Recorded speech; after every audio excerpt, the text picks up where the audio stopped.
Good evening, everyone, and welcome to this presentation here tonight, a Franciscan response to race and racism, and also fear of the other in today's world. And our presenter here tonight is a Franciscan friar. His name is Father Dan Haran. And Dan teaches in Chicago at a school called Catholic Theological Union. It's a kind of a seminary for men and also women who are studying in religious life. And Dan is also, he's a columnist for America Magazine, which is a Catholic magazine formed or run by the Jesuits, and also the author of several books, including the award-winning The Franciscan Heart of Thomas Merton, a new look at the spiritual influence on his life, thought, and writing. And his newest book that just was released this month is a collection of essays titled God is Not Fair and Other Reasons for Gratitude. And Father Dan is also the author of more than 80 scholarly and popular articles. He's a frequent lecturer and a retreat director around the US and Canada and Europe. He has previously taught at Boston College and Siena College and St. Bonaventure University. And he currently serves on the board of directors of the International Thomas Merton Society. So he's also a Merton scholar, Thomas Merton, if any of you have heard of him. But I had an opportunity to hear Dan speak this summer at St. Louis at a Franciscan conference not too far from Ferguson, Missouri, where there was also a killing involving race a couple years ago. And so it's a very timely topic, talking about race, but also talking about kind of fear of the other. And I think in many ways, immigration and refugees today is an important issue throughout our world that often kind of relates to kind of fear of people who are really different from us, and that can be alienating. So anyway, without further ado, I invite Father Dan to come up and give his presentation. Thank you all for coming.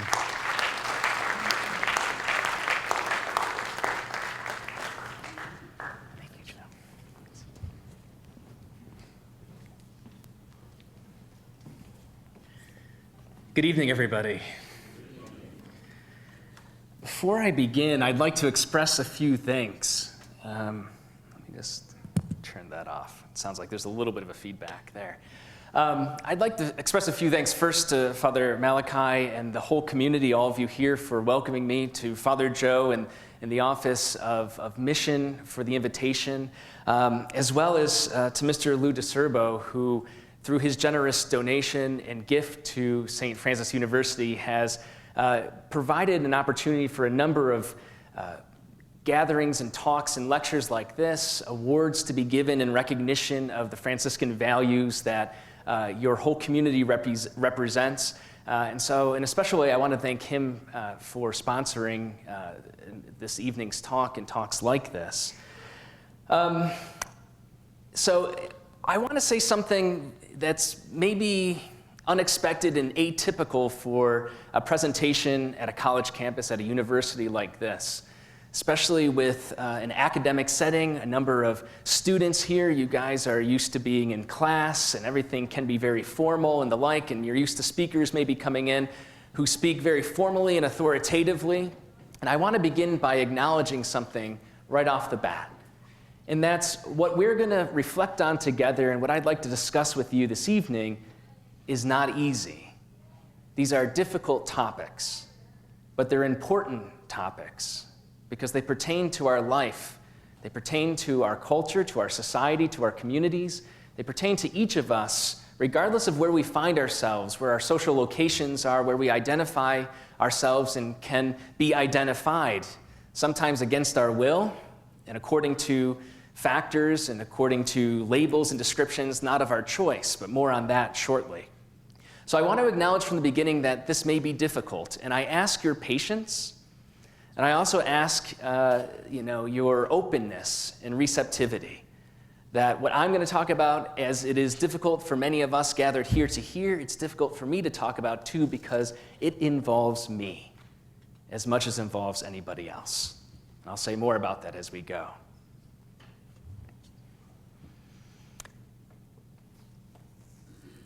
The church, that is, the Catholic Church teaches since the Second Vatican Council, and really this is an encapsulation of 2,000 years of teaching in various ways, that we as Christian women and men, and those who are here at St. Francis University, even if you are not identified as a Christian, you're not a practicing Catholic, you still are here in the spirit of a community that was founded in this tradition. So it's important that we realize that as the Second Vatican Council teaches, the joys and the hopes, the griefs and the anxieties of the women and men of this age, the age in which we find ourselves, for our purposes, 2016, for their purposes, 1965. These, especially those who are poor in any way afflicted, these are the joys and hopes, the griefs and anxieties of the followers of Christ. Indeed, nothing genuinely human fails to raise an echo in their hearts. And the reason that I open with this line is to situate us within this Catholic Christian context, within a Franciscan context and community, to think about how we too are called to look out into the world and celebrate, on the one hand, the joys and the hopes, the good things, the exciting things that exist in our world, those reasons that call us together in a kind of happy and joyful occasion, but also not to skirt the issues that tend to be much more dire, much more depressing or anxiety-inducing, that may involve some fear or trepidation, that may make us uncomfortable. Because anyone who is afflicted with grief or anxiety in our communities, in our society, well, this is something that we as Christian women and men are called to also be aware of and make our own. So to begin with, I want us to take a quick look at some of the ways in which there are griefs and anxieties in our time. So let's take a look at our national and our local context.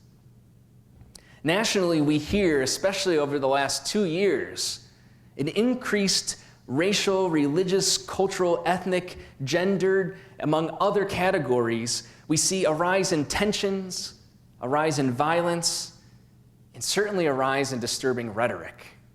The language that's used, the incitements to violence that are deployed. Related to this, in some ways, but not entirely, is a growing awareness of shootings of unarmed persons of color by law enforcement in our country. Now, I say somewhat related to this because this isn't new. It may be new if to persons who look like me, who have skin color like me, who have similar social backgrounds and cultural backgrounds to a person like me. But if you don't look like I do, perhaps, there's nothing here that's news.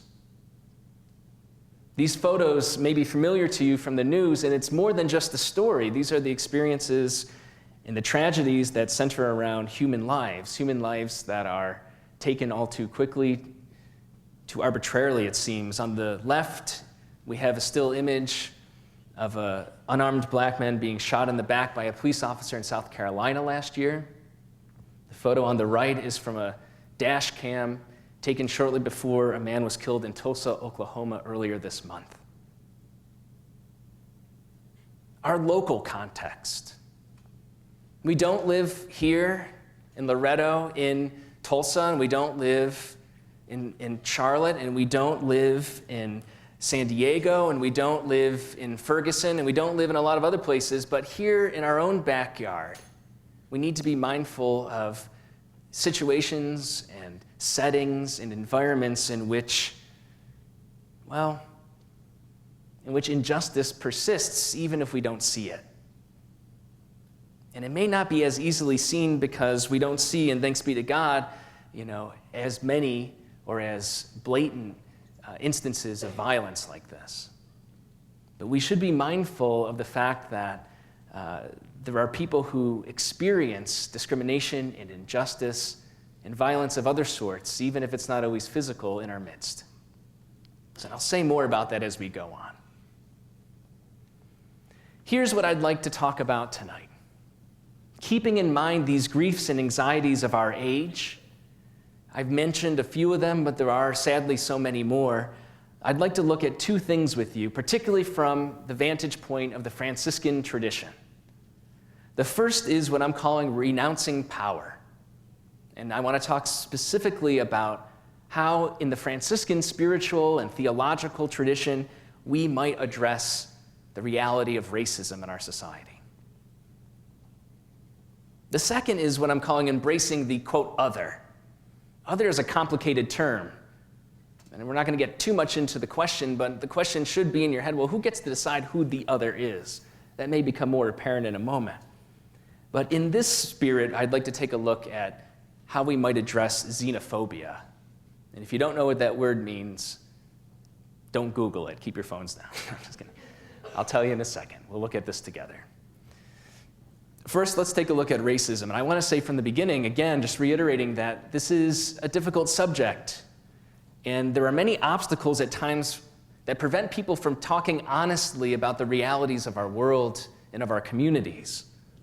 Obstacles because, on the one hand, people who look like me, people who identify as white, the color white, well, we tend to be very uncomfortable in bringing up this subject, and people who may not look like me, people that are typically called people of color, may not want to talk about it because, as Father Brian Massengale, a Catholic ethicist and Roman Catholic priest, has said, people of color have been trying for so long to explain and articulate what's been their experience, and so many people have been deaf to hear it and have become tired of talking about it.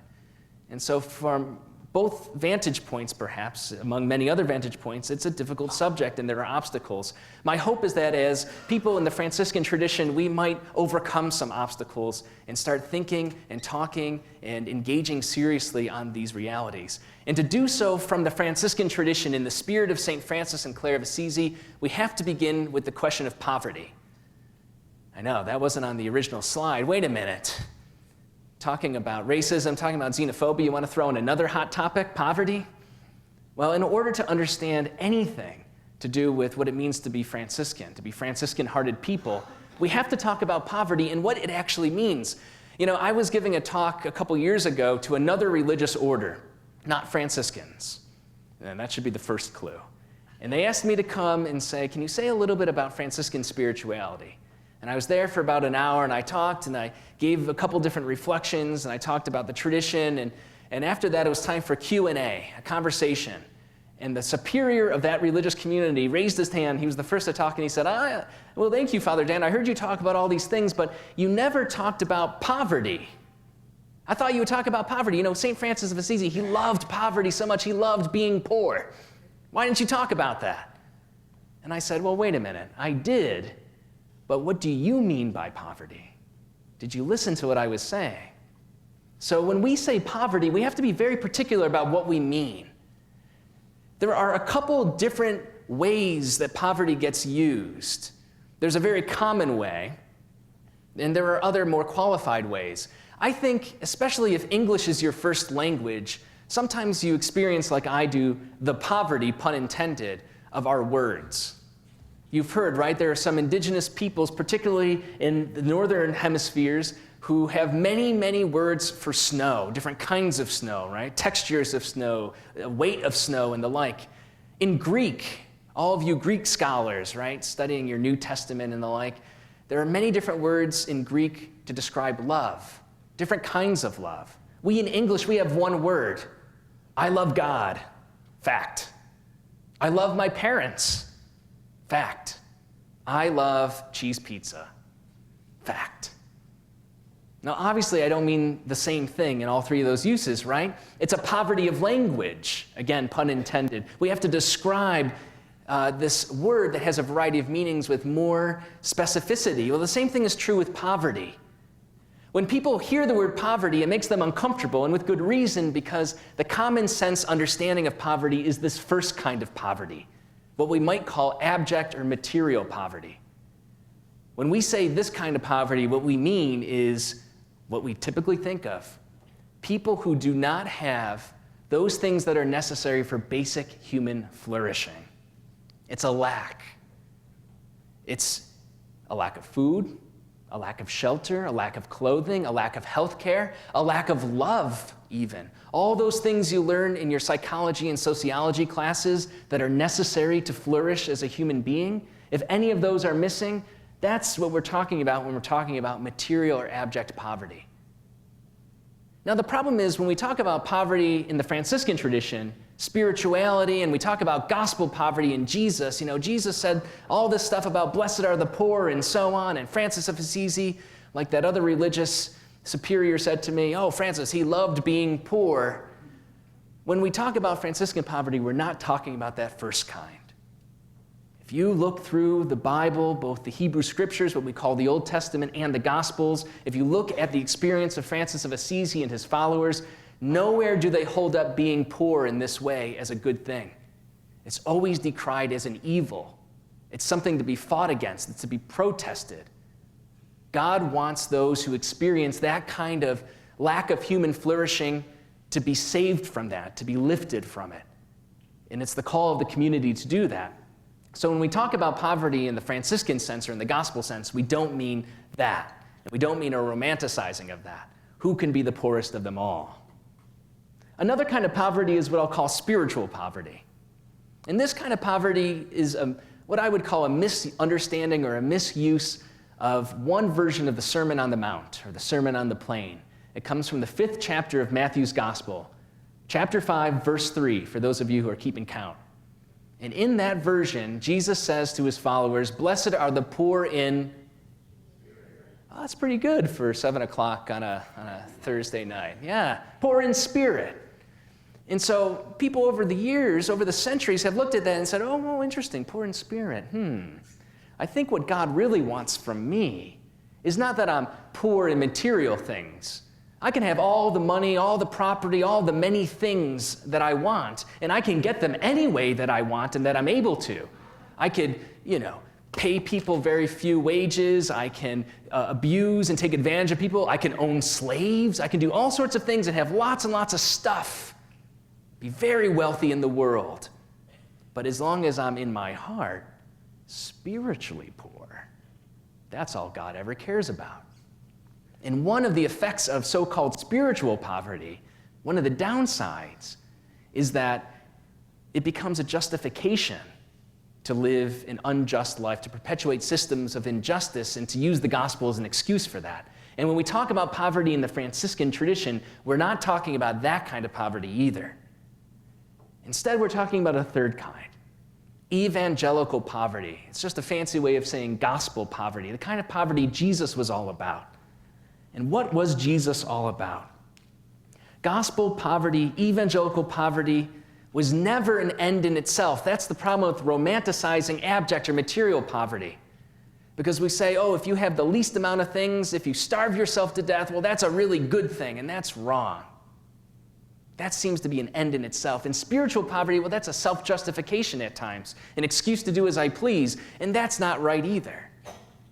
Instead, evangelical poverty is lived by Jesus in the Gospels here on this earth, by Francis of Assisi, and what he calls his followers to do likewise, is about a means to an end. What do I mean by that?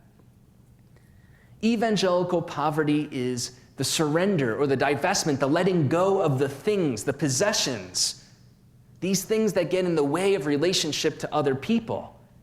And it's a means towards something greater, a greater relationship, a closeness to our sisters and brothers, to all the people around us in our communities, especially those who suffer from abject or material poverty, the people who need our love and our concern and our material things that we are called to share, to care for one another. It's a means of getting to something else, not an end in itself. The Franciscan emphasis then on poverty, what that guy who years ago said, St. Francis, he loved being poor, didn't understand because he was only thinking of the first kind of poverty, is that it arises from a more foundational stance. Evangelical poverty in the Franciscan tradition, demonstrated in the example, in the footprints of Jesus Christ, is ultimately about power. Those who live, as St. Paul says, according to the wisdom of the world, the logic of the world, and not the logic or wisdom of God, they're the ones who accumulate as much as they can, take care of themselves, build up their wealth, because they're seeking what? Comfort and security and protection and looking after themselves alone. They exercise power. We see that in our own times, especially if it was true 2,000 years ago, if it was true in St. Francis's time 800 years ago, how much more true is it today? We see it in our own country. Whose voice is heard by those who represent all of the citizens in our government? Well, it depends how much money you're willing to donate to the candidate, right? Depends how much money you put in the super PAC. Jesus had no super PAC. Francis and Clare of Assisi, they embraced this way of letting go of things that got in relationships. See, Jesus said, right? He says in the Gospels, he says in the Gospel of Luke, for instance, that birds of the air have nests and foxes have dens, but the Son of Man has nowhere to lay his head. He was dependent and vulnerable and relied on the care of other people around him, but it also meant that he didn't have a mortgage to be concerned about or walls that he could hide behind or property to protect. He was always in relationship, could be approached and was approachable, could encounter anybody and they could reach him. And it was scandalous. He talked to people who were on the margins. He let people who were bleeding or who were of a different religion or who were ostracized because of their perceived sin or way of life, he healed them and welcomed them. He wouldn't let anything get in the way. And so when we talk about evangelical poverty, when we talk about poverty in the Franciscan tradition, we have to remember that we're called to divest ourselves of things that get in the way. If we have too much wealth, if we have too much property, we have things that we don't need, more than we need, is a better way to put it. What are we taking from others implicitly? Or more importantly, what are we so focused on and concerned about that it keeps us away from others? When you're walking down the street, maybe in Pittsburgh, and you're listening to your iPod, or you're listening to your iPhone, or whatever, I don't know. I was going to say Zune, but that was going to date me from like back in 1998, right? That thing doesn't exist anymore, right? Whatever Microsoft makes, Samsung or something, I don't know. You get the point. When you're walking down the street and you all of a sudden become concerned because somebody else is walking down the street, and what are you so afraid of? What are you so concerned about all of a sudden that maybe somebody will take that away from you? Or why do people move to places where cul-de-sacs exist, behind enclosed communities? They're very concerned about their property and about their space. They install all sorts of security measures and alarms. And they want to be very careful about who comes and moves and lives next to them, right? This is the kind of thing Francis of Assisi wanted nothing to do with. He began to realize in his time that there were barriers to relationship in his own society. Those who had lots of money and wealth, they had power and authority and access to more power. And those who didn't, well, they became trampled upon. They became outcasts. They became situated in very precarious locations in society. And so Clare and Francis, by divesting themselves of individual property and here's an important thing, those possessions that they held on to that may not have been material, things like their ego, their judgments, their projections or presumptions about other people, the way that they would judge people based on how they looked or what they did or what they wore or what they professed and believed or who they loved, any of these kinds of things that people use to discriminate one another and classify and categorize people. We're called to let go of that. That's evangelical poverty. So the end is solidarity, knocking down those barriers, those walls, so that we can be closer to our sisters and brothers. But at the same time, in doing so, announce to our sisters and brothers, to society, to the world, and to those who still grasp and hold on to power, announce that this is not what God intends. And what we might call protest or resisting and rejecting the systems of injustice. Francis of Assisi, he came to identify himself not with those who had the wealth and the power and the status in society. He knew that it wasn't enough that the system benefited some people, that coincidentally some people were more wealthy than others. Oh, it's just happenstance. Instead, Francis of Assisi, even 800 years ago, came to realize that when some people were benefiting from this system, this structure in society, it actually meant that other people were losing. Other people were actually harmed. They were disenfranchised. They were disadvantaged. And he saw it play out in real ways in his community, in the community of Assisi, in what we might call today medieval Italy. He saw it elsewhere in the world that he knew of his time. And I'll tell you, everything that was true 800 years ago is still true today. We just have different, maybe, titles. Different people are experiencing the disadvantages, the disenfranchisement.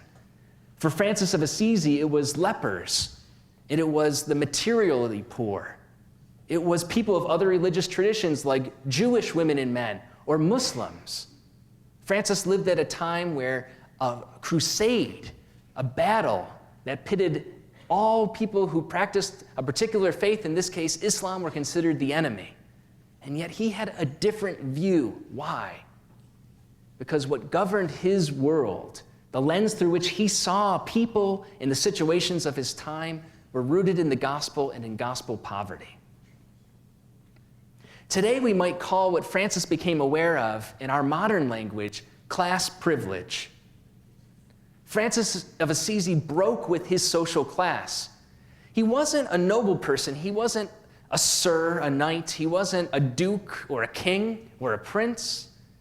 But he had something in a rising merchant economy of the 13th century. He had something that has become even more powerful today, and that's money.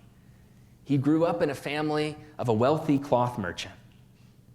And when he came to discover the gospel and the call to live the gospel more and more thoroughly, he realized that he would have to break with that social class, with that comfort, to be closer in relationship and solidarity with those who are on the margins. And how did that happen? Well, he had to become aware of the privileges and the injustices that accompany them. It wasn't enough, again, that coincidentally he had money and other people didn't. It was, well, wait a minute. How is it that my family is getting all this money? What are the means by which we become wealthy, and yet other people, for some reason, never seem to have a lucky break?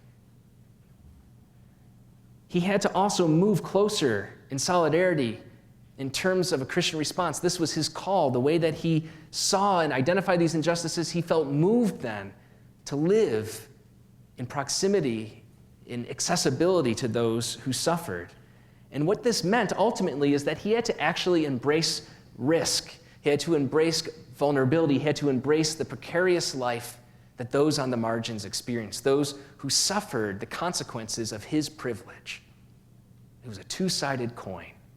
Privilege doesn't exist without disenfranchisement that permits it. This is the famous scene in one of the frescoes that depicts Francis of Assisi. He's the one here with the halo. It's always a good clue. If Francis is alive, he has a halo. If he's dead, he has the stigmata. That's usually him. Here he is. Sometimes on college campuses, if I talk about Francis in this scene, I always have to make the caution because I don't think it's popular anymore, but it used to be a thing where people streaked. You've heard of that, right? You've seen it in the movies. Well, that's essentially what Francis did in a powerful scene, breaking with his social class. He made a statement, I do not identify anymore. I do not want to participate in this society. And here we get a closer view of this, a different painting depicting the same thing. What was required of him to say that I don't want to play by the rules of this power system anymore? He needed, first of all, a willingness to be open to ongoing change and conversion. He had to be willing to change his outlook. He had to have self-awareness of the dynamics that were at play. That it wasn't enough, again, just that he coincidentally had a better life and other people had experiences of suffering and poverty and despair or discrimination. He had to realize that these things are deeply tied together. He had to stand up against fear. You know, he says at the beginning of his life and his conversion that he was deeply afraid by the people that he was raised to despise, people like lepers, people like the poor. He had to overcome that, come to recognize that. And furthermore, he had to do what was right even when it was difficult. You know, it's interesting, the early sources tell us that Francis of Assisi in his own town, people thought he was nuts. Well, look at him, he's stripping naked. He was kind of nuts. And as St. Paul would say, that's according to the wisdom of the world. You start to seem crazy. You seem illogical. You don't seem very wise or prudent. But his logic was the logic of the gospel, and it called him to something else. And I dare say that we wouldn't, 800 years later, be even talking about him if he lived according to the wisdom of the world. But what does all of this have to do with us? Are you asking that question? Okay, let me tell you something. This is a commercial break. I'm like many of you. I know I'm bald. That's not why I'm like you. Maybe some of the friars, but most of you out here, all right? I watch too much TV. I'm on my iPhone. I'm on the computer. I watch Netflix and Hulu and everything else. But I have something to tell you. You're not watching TV. I can see you. I can interact with you. So hold on. Let's just do me a favor. Nod your head. Are you asking yourself, even if you're not, just nod your head to make sure that you're still alive, right? Are you asking yourself, what does this have to do with us? All right, okay, good. Okay, about 10% of the people here are not alive. That's what I took away from that. All right, what I think this has to do with us, at least in today's topic and today's conversation, has to do with racism. It may not seem like a one-for-one at first, but I promise you, stay with me and be open and patient, and it will make sense. I have here a quote from a great scholar, a woman who specialized, her primary work actually was in feminist studies and women's studies, a professor emerita at Wellesley College in Massachusetts. And she did most of her research and work on what's called male privilege. It's a reality, it's a real thing. And I'll give you one example of how it exists in such a deeply embedded way in our society even today, 2016. And that's the statistics that verify time and time again that on average, women make far less in a job doing the same thing with the same experience and the same background than men. Somewhere between 30 cents to 20 cents on the dollar less than men do. That's not accidental. That's not an opinion. Those are facts. And so her research, for years, for decades, has been, how does this exist? How is this deeply embedded in our socialization, how we're raised and reared in our popular culture, in our institutes, in our structures, in our society, in our government, in our laws?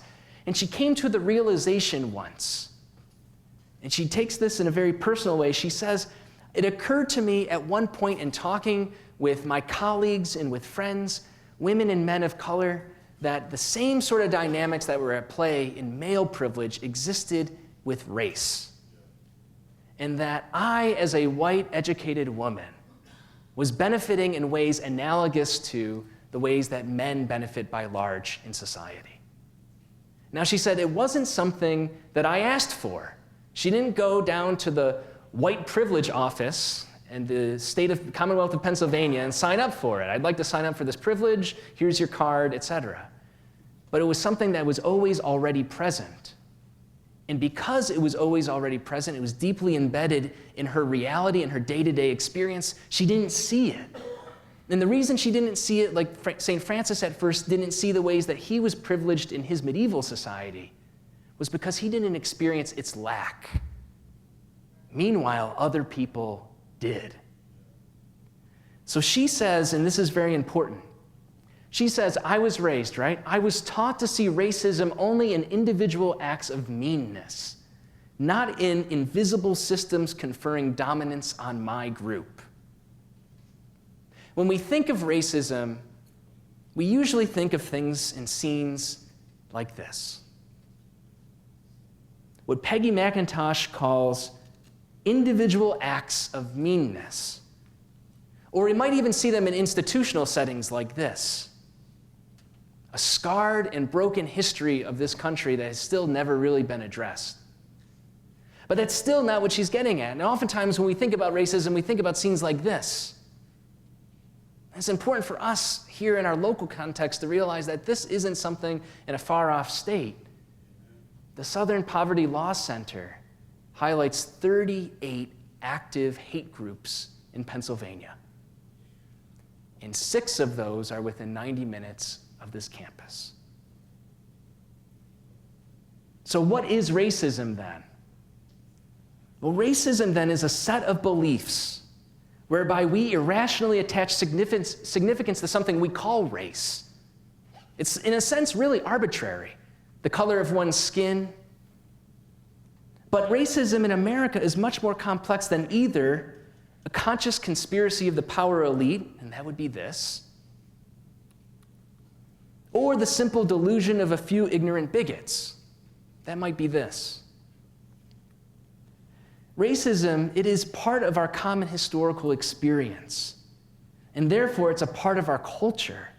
It arises from assumptions we have learned, and that's important for us to hold on to. Francis of Assisi learned that he could hate and be disgusted by lepers, that he could dismiss them and the poor and Jews and Muslims, and he could ignore them and he could hate them. He was encouraged to do that, and he learned to do that. He wasn't born like that. And we too can become aware of it, but we learn. It's how we make sense of the world, ourselves and others, as well as we learn this from patterns of our fundamental societal activities. In other words, when we talk about racism, and this is a very complex issue, it's one that's very, very emotive, affective.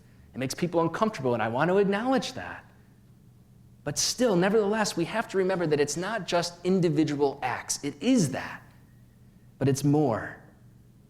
It's about a culture which informs structures and informs systems that benefit some people and disadvantages others.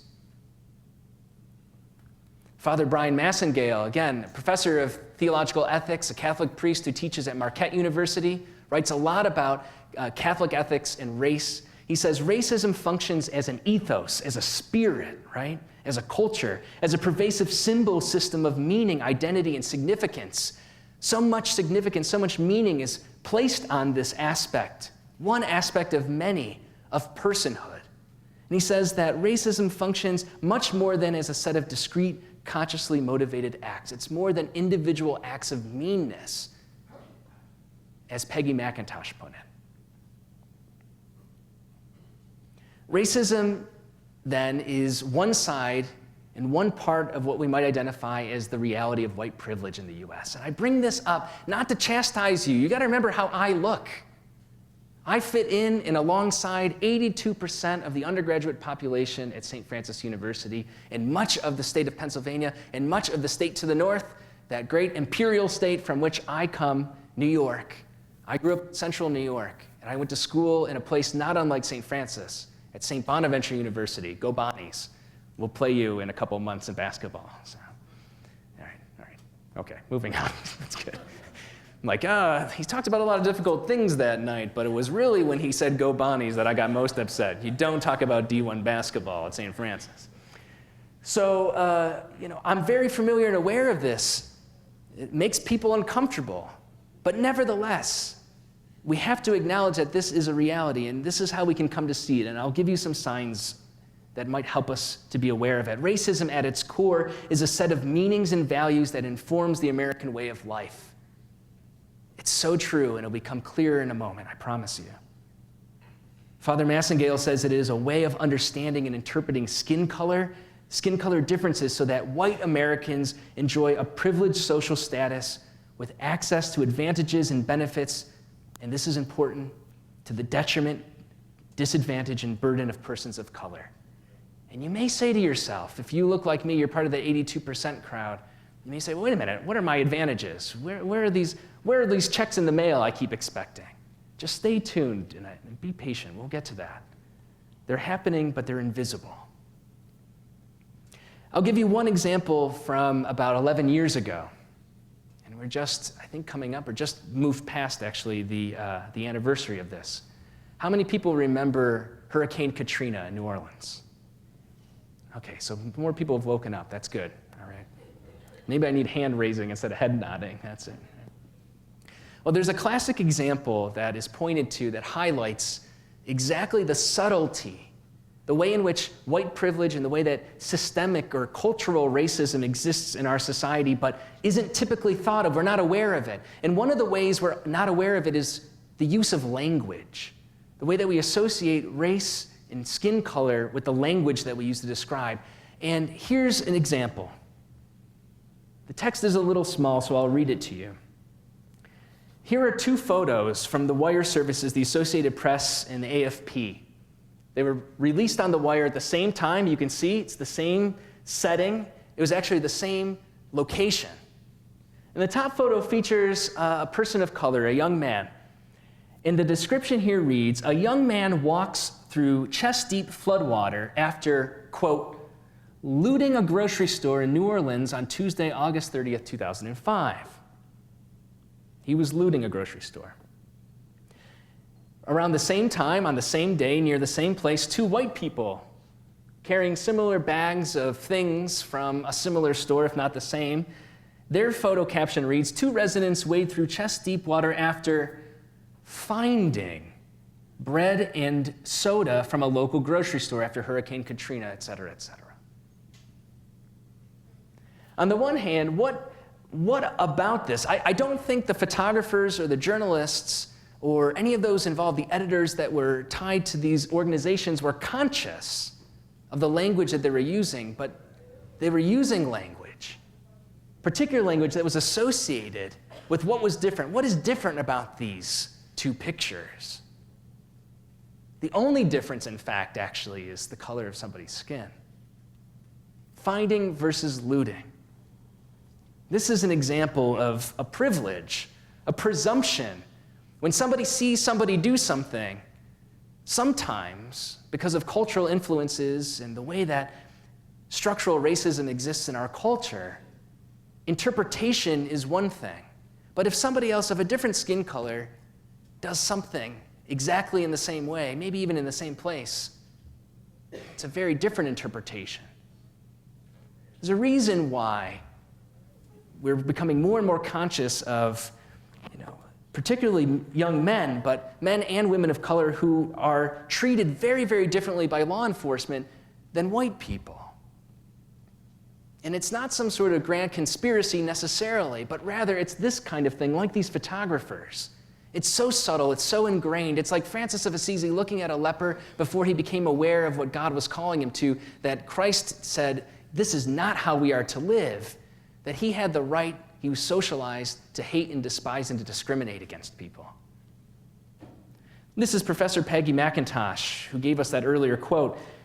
She wrote a very long and influential article about white privilege, and she calls this experience that she, on a first-person basis, from her own experience as a white woman in the United States, she calls her experience of white privilege the invisible knapsack.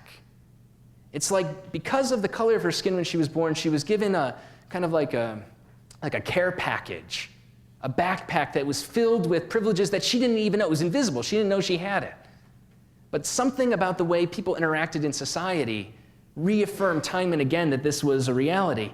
And she reflects on her own personal experience and comes up with a list of more than 50 circumstances, incidents, moments, daily experiences in life in which she says to herself, how do I experience a situation, and how would somebody, a colleague or a friend or a family member of mine who is a person of color, how might they experience it differently? What are those things that I actually benefit? And she calls it unpacking the invisible knapsack. And I want to share with you a few of the things she concludes. And she's always cautious to say this was her experience. And I want to share with you that this is many times my experience. And so for some of you, maybe as many as 82% of the people in this room, this may resonate with you. And if it doesn't, you probably already know it and it's not news. So for example, she says, I can, if I wish, arrange to be in the company of people of my race most of the time. I can go shopping alone most of the time, pretty well assured that I will not be followed or harassed. I can turn on the television or open to the front page of the paper and see people of my race widely represented. When I am told about our national heritage or about, quote, civilization, I am shown that people of my color made it what it is. I can be sure that my children will be given curricular materials that testify to the existence of their race. I can be pretty sure of having my voice heard in a group in which I am the only member of my race. I can go into a music shop and count on finding the music of my race represented, into a supermarket and find the staples of food which fit with my cultural traditions, into a hairdresser's shop and find someone who can cut my hair. I can arrange to protect my children most of the time from people who might not like them. I can be pretty sure that my children's teachers and employers will tolerate them if they fit school and workplace norms. My chief worries about them do not concern others' attitudes toward their race. I just want to take a break here because this is something that she wrote about many decades ago, actually. First in 1988, and just yesterday morning, Yale University released a new study about racial bias, and it had nothing to do with law enforcement or police departments. It had to do with preschool teachers. And what it discovered was that there was significant racial bias, unconscious, with the way that preschool teachers viewed classrooms and children based on gender and race. They were shown in this study, and you can look this up. I heard about it on NPR, but it was published by the Yale Child Study Center, a very well-researched project that revealed that teachers disproportionately focused their attention looking for trouble in young black boys more than young black girls or young white boys and girls. And that's not something that was conscious. Their eyes were drawn to them. They focused and watched them more. We might imagine waiting for something to happen. Again, not consciously, but what does that say about the society in which they were raised? The culture that supports subtle things, these invisible privileges that 30 years ago, Peggy McIntosh realized in her own experience about her own kids. She knew, just intuitively, when she stepped back to think about the way the world actually is. She goes, my kids will never have to worry about this. And that's not a privilege you sign up for. That's a result of cultural racism in our communities. She adds a few more. She adds a lot more, but I'm going to add a few more. I can do well in a challenging situation without being called a credit to my race. I'm never asked to speak for all the people of my racial group. I can speak on my part. No one's ever asked me to represent all white men and women. I can remain oblivious of the languages and customs of persons of color who constitute the world's majority without feeling in my culture any penalty for such oblivion. I can be pretty sure that if I'm asked to talk to the, quote, person in charge, I will be facing a person of my race. If a traffic cop pulls me over or if the IRS audits my tax return, I can be sure I haven't been singled out because of my race. I, like pretty much anybody who has a driver's license, nearly have a heart attack anytime I see the blue and red lights in the mirror behind me. But I never really fear for my life that I'm going to be shot. But the truth is, as we've become more aware, thanks to modern technology and the accessibility of video cameras and still photography that people have with them in society all around us, this is not the experience of many, many people in our communities. How do we explain this? What can we do about it? I want to highlight something that Father Joe mentioned. I'm a Merton scholar, and so I would be remiss if I didn't mention something about Thomas Merton, a great Trappist monk and author and theologian in his own right. He's one of the 4 people Pope Francis elevated during his visit to the United States last September.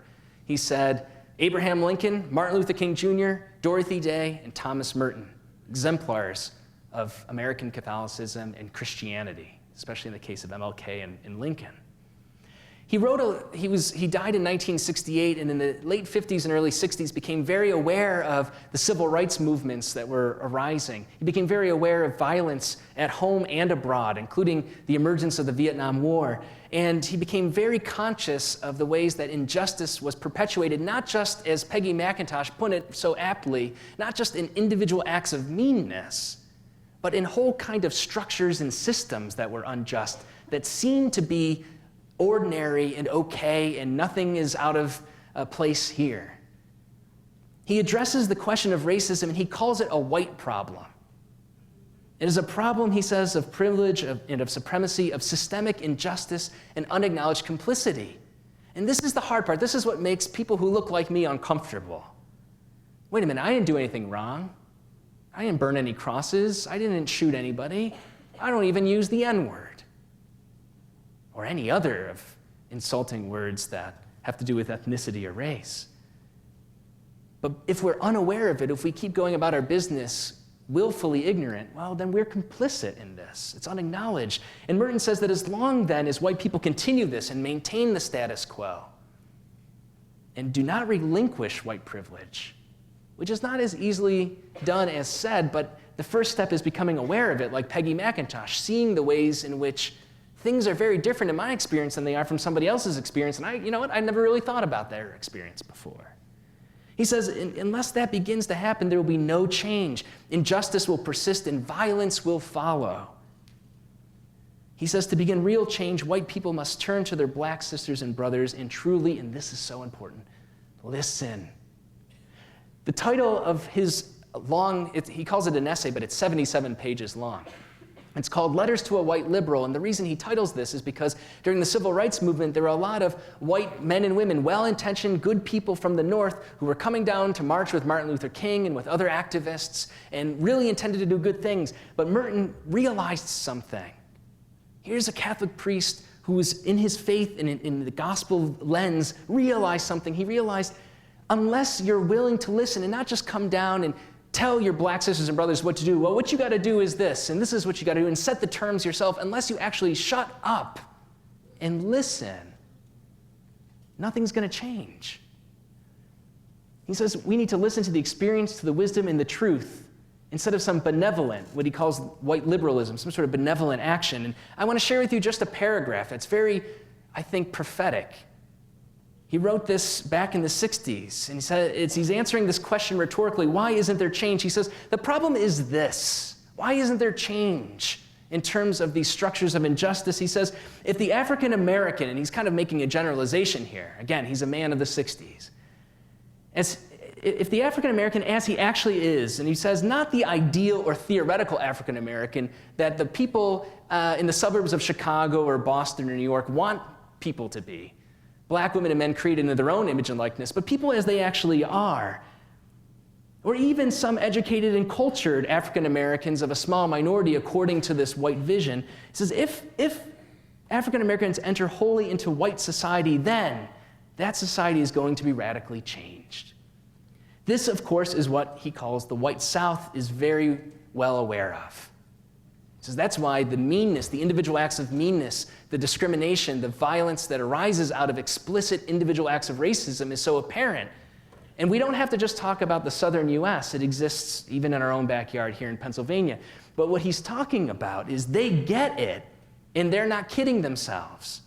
They're threatened by it. He says that's what they know very well. And it is what the white liberal in the North in particular has failed to understand. Not only will there be a radical change, which, whatever form it may take, will amount to at least a peaceful revolution, which is what great visionaries and leaders like Martin Luther King called for. And look what that got him.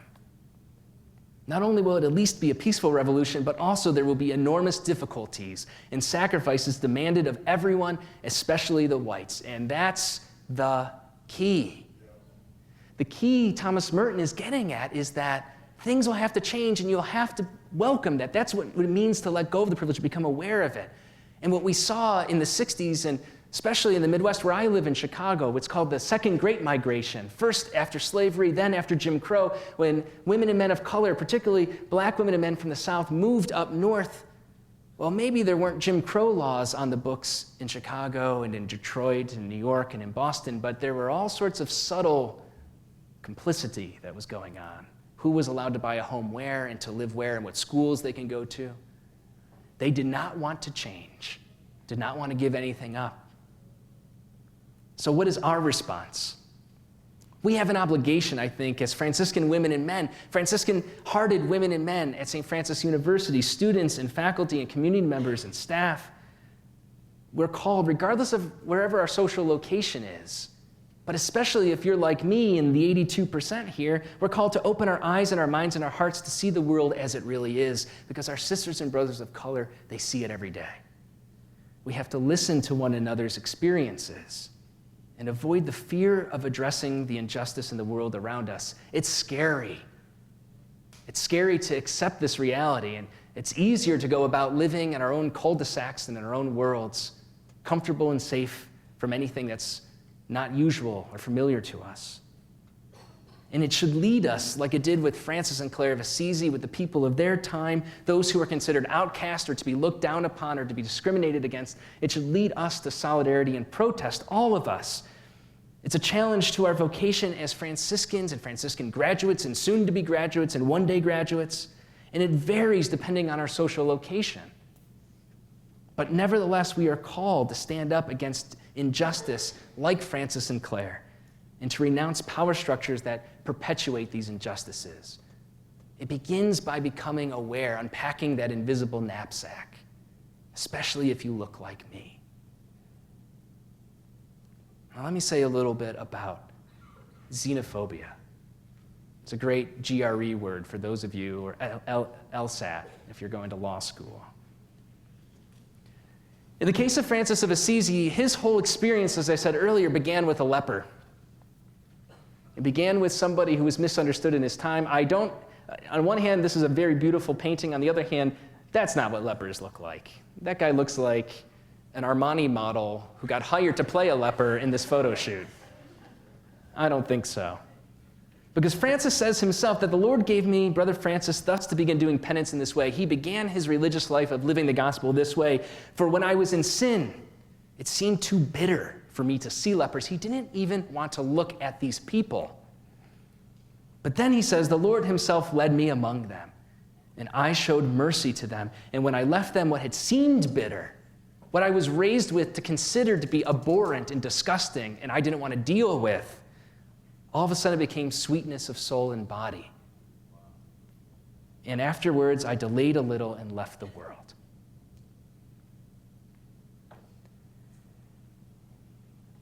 This is one of the things that I think is at play in the Franciscan tradition that doesn't always get a lot of attention, is the different kind of influences that led to why lepers were so despised.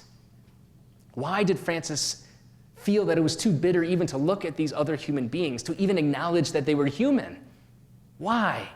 Well, some people say it was civil.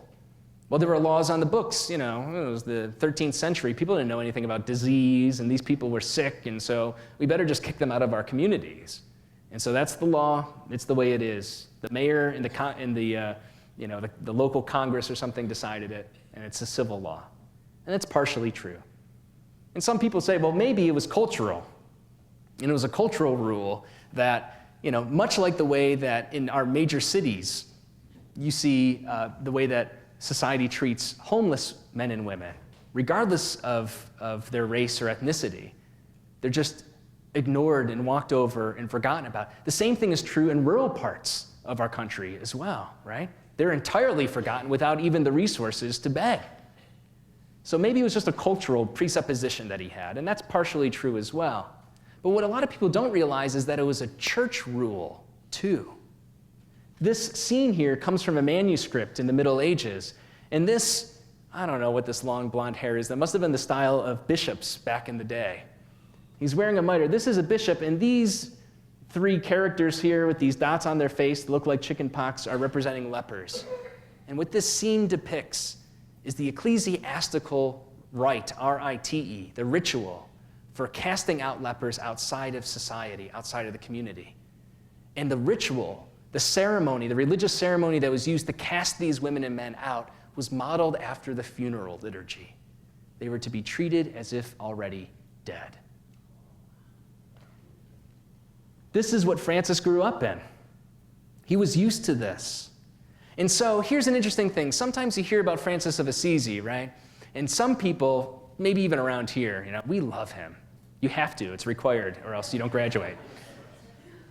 And even people who aren't Catholic or Christian or go to a great school like this, they still love St. Francis. Oh, he loved the deer and, the bird bath. Everyone has one out there, and birds are pooping on his head, and there's water and everything, and they love it. It's beautiful. He's preaching to birds and all sorts of cool stuff, right? They love St. Francis. So some people who love St. Francis say, well, St. Francis, he was a real rebel. He was like the most radical. He was doing all sorts of crazy things. He did whatever he wanted. He was like a 13th century medieval hippie. He was like the Jack Kerouac of Assisi. If you don't know that reference, take an English class. On the other side, there were people who said, St. Francis of Assisi, we love that dude. He was the most loyal, obedient son of the church. He followed everything the popes and the bishops said. He's like the number one guy. He was like the Holy Father's go-to man. He never disobeyed a single thing that he was told to do. And the thing is, both of those are partially true, and both of those are partially wrong.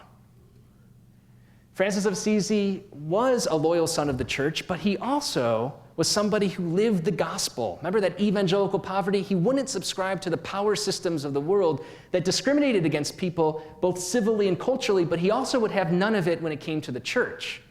This is part of the story that doesn't get told so often, especially if you have blonde hair and a pointy hat like this bishop over here, right? It depends on how we want to tell the story. But Francis himself, if we look to his writings, gives us a clue.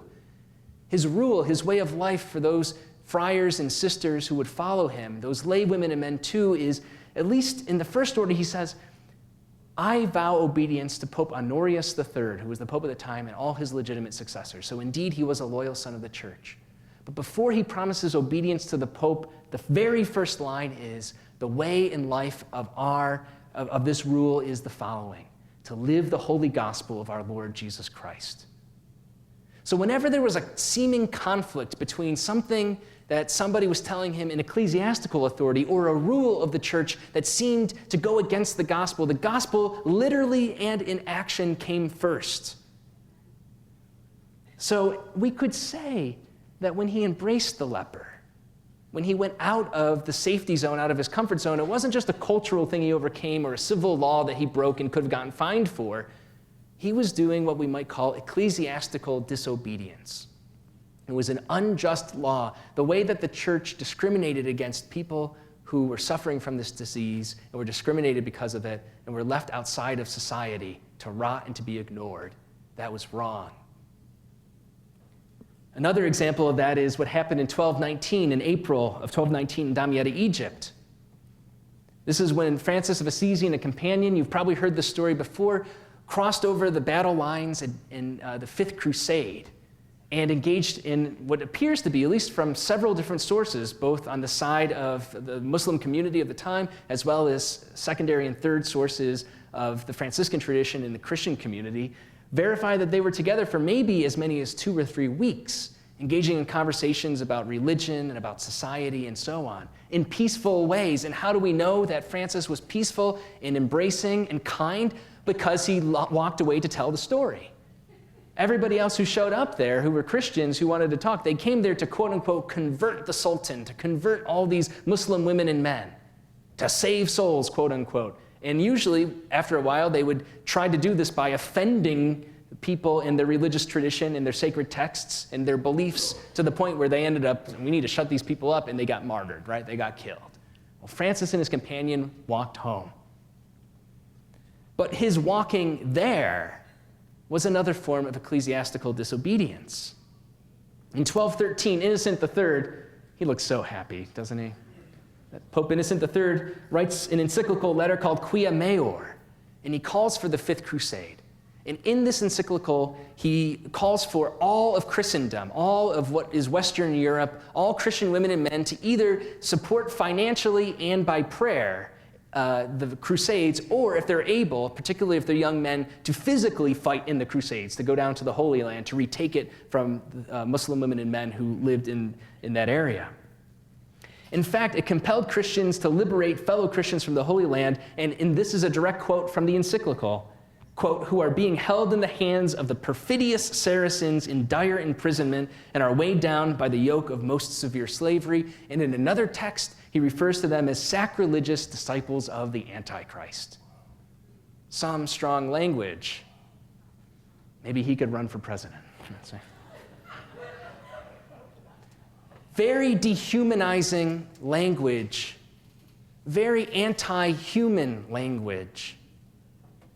Francis occupied a different place, though. Franciscan scholars and historians point out that he was so unusual. There really wasn't anybody else at his time. Other people may have tended to lepers here and there, but this act was so unique because all of society, all of the church, it was, more or less a sin. If you didn't support the Pope's call to support the Fifth Crusade, you were going against all of society in the church. And yet here's the most loyal son that has ever existed, the most holiest of saints, and he does not obey that order. This is all the more striking that he did this, since virtually, as I just said, the entire church from high to low was committed to the crusade. He comes back, he walks back from this encounter a changed man and incorporates into his writings, into his rule, into his instructions to his followers, things that he learned. And one of the things that he instructed his brother friars to do, he says, if you are to go among Muslim women and men, they said Saracens or other non-believers, people who are of other religious traditions, who aren't Christians, what you are to do is not engage in arguments or disputes, but be subject to every human creature for God's sake, and to acknowledge that they are Christians. You're not to go proselytizing by offending other people, by dehumanizing them, by condemning them. Because we all know that's how Jesus did it, right? Jesus was like, F you. That comes from the Gospel of Mark, I'm just kidding. And if you didn't realize that was a joke, wake up. Francis of Assisi realized that this is not what it means to live the gospel. His first call was to follow in the footprints of Jesus Christ, and that means to engage every woman and man you encounter, regardless of where they come from, as a brother and sister. How could he do this? Well, my brother, Ken Himes, once gave a talk, and I love to quote him because I think this summarizes it so well. He says, how was he able to do this, to meet with people like Pope Innocent III, to whom he was very obedient, yet at the same time embrace the lepers and embrace people on the margins and embrace people who were dehumanized by all of Christianity at the time, like the Muslim women and men he encountered in Damietta. And Ken says it was the fact that no one ever had to fear Francis. Francis never sought to dominate or manipulate or coerce anyone. No person ever looked into the eyes of Francis and saw a lust for power or control.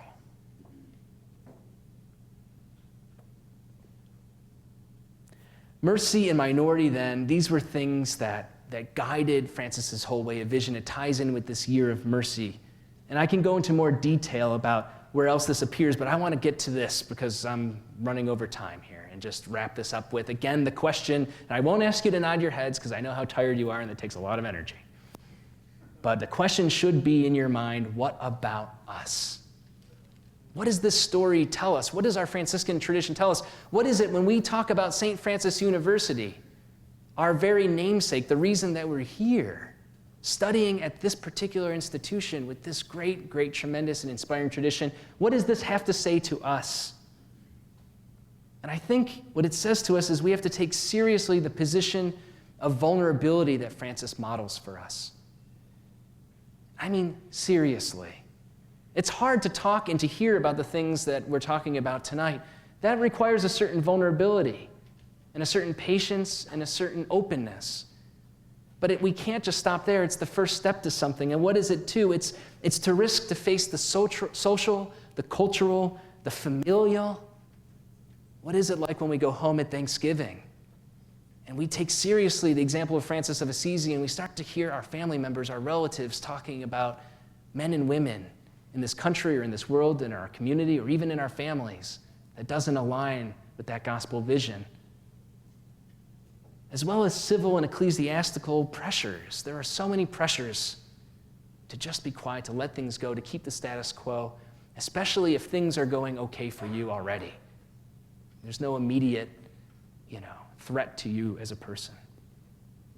And I think this has to do with xenophobia, which is just a fancy word for saying fear of that which is perceived to be foreign, strange, or different. Oftentimes we think about it in ethnic categories. But xenophobia, racism is a form of that. Religious discrimination is a form of that. Hatred or hate talk or discrimination against LGBTQ peoples is a form of that. Misogyny, sexism, patriarchy, that's a form of that. I'll give you a couple examples. One is religion. There's a cartoon that appeared a couple years ago in a European magazine. And the translation here is Europe past and present. The way that there's been this rhetoric, it's not just in the US and our political system about refugees, about women and men who happen to be of a different religious tradition or have a different skin color or have a different language of origin, a different nation of birth.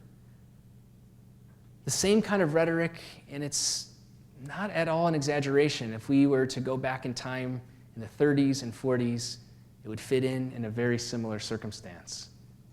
And yet it rises. Who stands up against it? It's not just in Europe. We see this in the United States. The kind of lashing out that exists against, in terms of religion, Muslim sisters and brothers of ours here in the US. Complete, absolute ignorance that drives this. A refusal to see the world as it really is, to acknowledge the discrimination and injustice that's in our midst. It could be against sexual orientation. The discrimination is incredible. To talk about privilege, there is such a thing, and this may be uncomfortable for some people, but there is such a thing as what's called heteronormative privilege. Most people presume when you're talking about couples or about relationships, or about people's future or their future desires to start a family or something, that it's usually going to involve a man and a woman. That's a kind of privilege and assumption that we bring. I once gave a talk not that long ago, and I was talking about this, and I used an example, a hypothetical one. I said, if I were to tell you about my brother and sister-in-law, my brother and his wife who just bought a new home, and strike up a conversation about it and where they are and how they live and stuff, you'd be like, oh, that's really nice, et cetera, et cetera. But it may not be unusual or unlikely that if I were to say to you, oh, my brother and his husband bought a new home and stuff, then all of a sudden your mind starts going to things like sexuality and sexual acts and how stuff is wrong. Why is that the case? Why do we not do that when it comes to straight men and women? Because there are presuppositions in our culture that are, in a sense, discriminatory, and that people who aren't in this particular context, whose sexual orientation is not LGBTQ, they don't experience the lack. They don't see the problem. We see this in terms of nationality, too. This fear, the fear-mongering, and the getting people riled up to be afraid of the, quote, other, about refugees and migrants, about our neighbors to the south. It's amazing. I don't see many Boycott Canada signs. I mean, maybe it has something to do with the language Canadians speak, although I prefer Spanish to French, if I have to be honest with you. That was a joke. I know it's heavy stuff, but it's our situation. So what is our response? Like institutional and structural racism, like we've been talking about, we need to resist the cultural mindsets, the presuppositions and justifications for discrimination. And if we're not the objects, if we're not receiving the discrimination, if we don't suffer that personally, it can be easy for us to never see it. We are called, like Francis and his Muslim sisters and brothers in the 13th century, or with them, to not engage in arguments or disputes, but to love one another, to be subject to each other, to just listen and to talk and to hang out, and to not prejudge another person. Like Ken Himes said, we don't need to be people who look, when they look at us, look at them, and they see in us something we want from them or something we hold against them, or a judgment or a desire for power. And we also need to be open to the experience of conversion and mercy, like Francis and the leper. And this is what we call the movement towards solidarity and protest.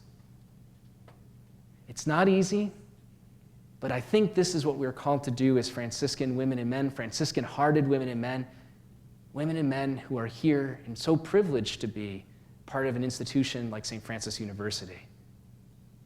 We can make a difference, and it starts with our becoming aware of the realities of our sisters and brothers and being open to having our worldviews, our paradigms, and our lenses change. I thank you for your attention and your patience tonight. I think we might have some time for discussion. Thank you.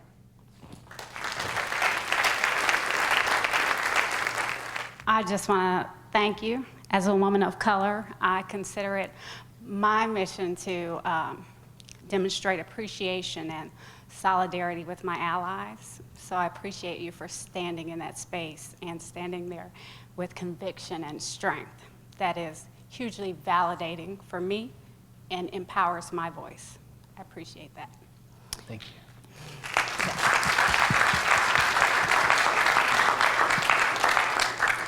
So I want to maintain the theme of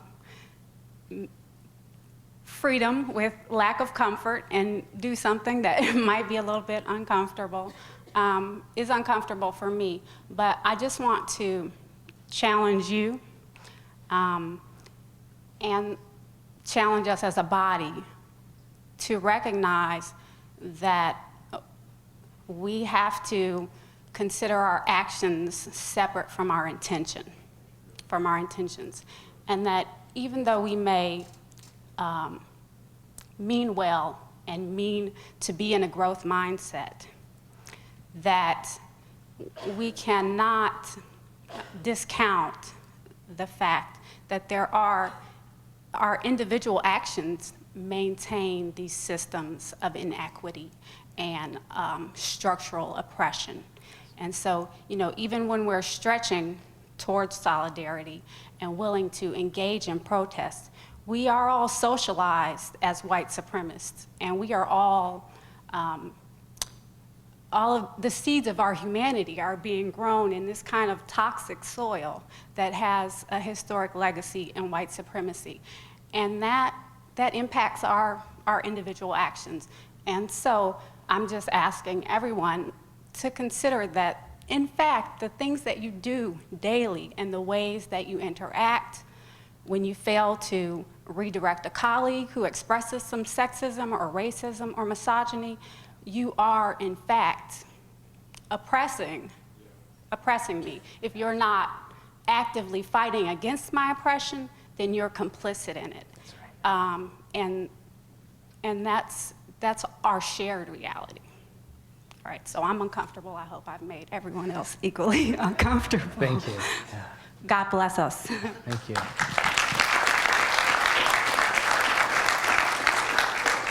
If I may pick up on that too, I thank you so much for identifying too the distinction that we need to hold, all of us, in our minds as we're thinking about the experiences, the engagement that we have of separating actions from intentions. One may not, and I think, thank you so much for this, because one of the reasons this kind of conversation is uncomfortable for people who look like me is because a defense arises. And one's actions and intentions and that separation that you're identifying sometimes get blurred together. And maybe one says something, maybe I say something to a person of color that I know very well, maybe in my own religious community. And I don't know, because I don't have the experience of this person hearing something like you identified in the workplace or somewhere, that means something very different and reinscribes prejudices, reinscribes judgments, reinscribes all sorts of stereotypes and the like that maintain the status quo of structural or institutional racism.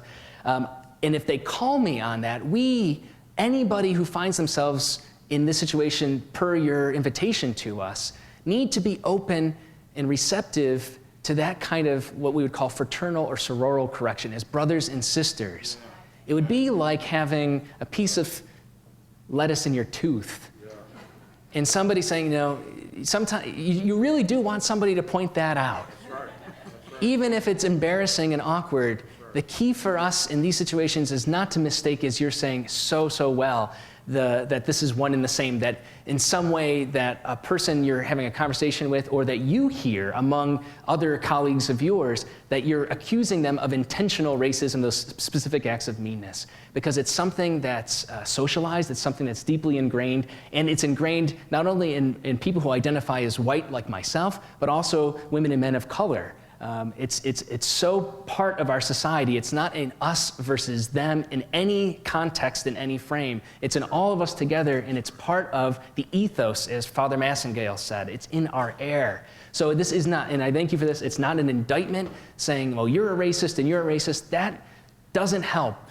We're all part of a system that has not addressed the injustices that continue to perpetuate, that go all the way back to the very, very beginning of, the very beginning that a person from Europe stepped foot in the Western Hemisphere, and including persons of colors when we talk about indigenous peoples and First Nations people, Native Americans. And so we have a long history that has never been addressed. And so thank you for the reminder that part of our call to openness and vulnerability is a patience in being receptive and learning from that, not shutting it down. So thank you. Thank you. Other questions? Or comments? Or comments, yeah. Anybody? Hi, I'm Jean, and I am a Lutheran pastor from Allegheny Synod over the mountain. And I am right now doing substitute preaching in different churches, and recently had a very interesting conversation with some folks in a church where I preached who had a Bible study afterwards. And the topic turned to white privilege. And being very white, Lutherans tend to be very white. It was like being a fish in the water, you don't realize you're in the water. And so a lot of the folks didn't understand what white privilege was.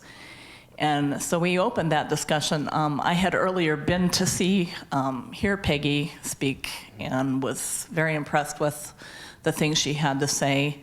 And having grown up in LA, California, it was a very different context for me than most of the folks in rural Pennsylvania. So we did have this discussion, and I was very surprised to hear other people in this church confront a man for his sense of racism and privilege that he wasn't even aware of. And so I'm seeing changes, and I'm really excited about that. And I hope that we can continue the changes. I saw a bumper sticker today that made me go, yes. And because we tend to see a lot of flags, "Do not tread on me," in this area, and Confederate flags and such. This bumper sticker said, "Do not tread on anyone." And I thought, that's the mindset we need to have, and raising our children in. My first encounter with racism was not until I was 12 years old. I grew up playing with people of all different races. And it wasn't until junior high when that line started to divide and people started getting sorted out. And my best friend was a black girl she was half black and half white. Her mother was Irish and her father was black Cuban. And they had come from Puerto Rico. And when we started junior high, all of a sudden we felt pressure from our mutual friends to make a choice. You're either black or you're white. And when we chose to remain friends, then the threats started coming from both sides towards both of us. And then we started getting called lesbians, and at 12 we had no idea. We were very innocent, didn't even know what that was. But I find it interesting that when people don't like something, when something frightens them, they start attacking gender, race, religion, anything that's different, they start attacking. Yeah. And I think we just really need to turn that around. Yeah. And so having opportunities like this, and like to hear Peggy speak, and other folks who are doing good work in this area, I thank you for continuing that on. Thank you for sharing. Thank you. Something you said reminded me, and picking up again on something that Thomas Merton was very attentive to as a white male cloistered religious. I mean, he's somebody who is in a different kind of way, a selective way, on the margins of society looking in. And so maybe that gave him clarity. I'll just say, because I extrovert and I think out loud, on that Merton point, Dr. Martin Luther King Jr. was supposed to go on a private retreat after his work in Memphis, up in the Abbey of Gethsemane with Thomas Merton, the week after he was assassinated. And so there are some really very touching letters between him and Coretta Scott King, Thomas Merton that is, expressing condolences. But Merton and Martin Luther King Jr. were aware of each other's work. And so, I mourn both the loss. They both, Martin Luther King was killed and Merton died accidentally at very young ages. But could you imagine, the work of the two of them in dialogue? That's an aside, but Merton, Peggy McIntosh, I don't dare put myself in that group, but I just want to highlight that we are, as the first commenter mentioned, allies. I mean, I'm somebody and they are too who identify as white people. And there are others who, like Tim Weiss, who talks about the experience of white privilege from the position of being a person who identifies as white, such as myself. But I want to call attention, because I'd be remiss if I didn't, in part of this awareness in not only hearing Peggy McIntosh, not only looking at our Franciscan tradition, but hearing from our sisters and brothers of color, maybe in a place where there's such a disproportionate number of people who identify as white, the one-on-one in real time is not as available. But there are many, many ways to become aware, as the term is often used in these kind of conversations, to be woke. Yeah, you knew what I was going to call it. So I want to make a couple recommendations before I forget. One is particularly from a male, and it's the context is as a black man in the United States writing to his teenage son, who is a black man in the United States. Ta-Nehisi Coates' magnificent letter. It's really a small book called Between the World and Me. And that gives a very insightful first-person experience to begin to just see these little things. On the other side of Peggy McIntosh's white privilege, what is the effect of that is experienced by one person. Again, one person's testament. There's a collection of poetry called Citizen, and the poet's name is escaping me, who teaches, I think, at UC Berkeley. And her accounting is in a poetic mode about the experiences of institutional racism as a woman of color. I want to point as well to Father Brian Massengale in terms of theology and Catholic ethics. His work, Catholicism and Racial Justice, is a powerful book and a very important one that I encourage and recommend to those who are interested, as well as the work of Professor M. Sean Copeland, professor at Boston College, a womanist theologian who has also written about race and justice, particularly with regard to theological anthropology. And there are many, many others. But it's not just enough for me to come here and listen to me, and that's sufficient. We need to be open to voices of lots of other people. And in a situation where conversation isn't as easily accessible, one can be allies and become woke through other resources, including through YouTube and through reading the news and things like that. So. How about just time for one more question? I'd like to really see if there's a question coming from our students, a question or a comment, just really to kind of maybe give an opportunity, especially to our students, to be able to kind of ask a question. He's going to take all your extra credit away if you don't. Somebody else. No, I'm just kidding. All right. Students, there is one person here. One last question coming from the audience, all right? Hi, I'm Karen Watt. I'm a Baha'i, and I've seen her talk on YouTube, as you mentioned. And she looks around the audience and she said, if you don't think that there is a problem with racism in this country, how many of you who are white would like to be black? Stand up. And nobody stands up. And the thing is, if a black person calls out something that's racist, they're playing the race card. And so those of us who don't have a dog in the fight, so to speak, need to be aware of the world around us and call out those instances that point to white privilege. And one final thing, I've been married to a black man for 25 years. That doesn't make me not a racist. That's right. Because the privilege is there, and he calls me out on it all the time. And that's the nice thing about cultural diversity, is if you're with somebody who's other, quote unquote, your own consciousness expands. And the couple times that we've been pulled over by a police officer because of whatever, we ran a red light, speeding, whatever, scares the heck out of me. I sit there, and when I was just, in my little white world, didn't bother me at all. But now, every single time, I am scared to death. So I understand. Thank you. Thank you. Thank you. All right. Without further ado, just want to say thank you to Father Dan Horan and for your great presentation.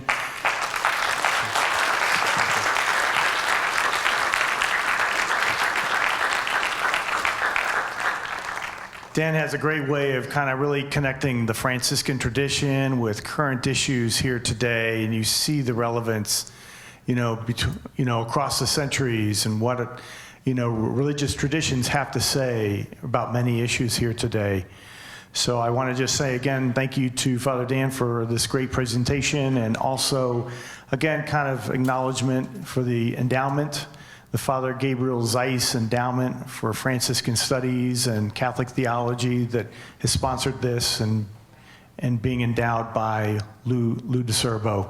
So we give thanks for that as well. Absolutely. Thank you again. Thank you all for coming. Thank you. Appreciate your time and attention.